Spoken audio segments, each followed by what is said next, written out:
去年3月开始，健保给付有增加17项达文西手术的费用，其中大肠癌的患者嘛受惠。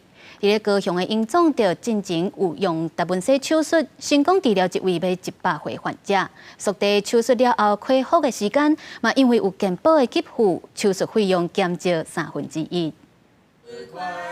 医生做伙唱生日快乐歌，替病患刘先生庆祝100岁生日。健保署伫去年3月甲17种达文西手术纳入健保的补助，会当减轻病患1/3的手术费用。亲像这位刘先生是大肠癌第3期，去年11月开刀，2礼拜后就出院，目前已经恢复健康。高雄营总表示，刘先生是达文西手术纳入健保了后，头一个年岁较悬、佮成功的案例。就跟恢复到术前，差不多。如果说这种开刀，我想可能一般家属、一般民众可能没办法负担。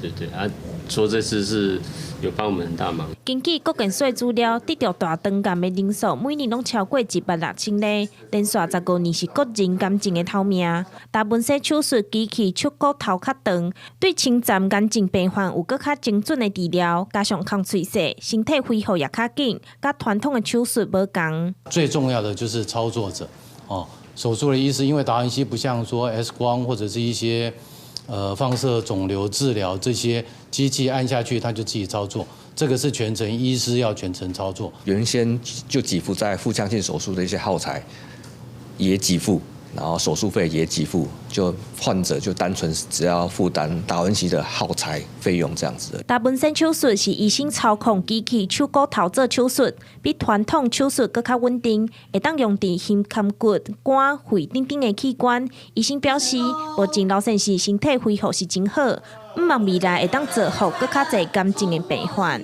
记者钟义辉、邱兆勇高雄报道。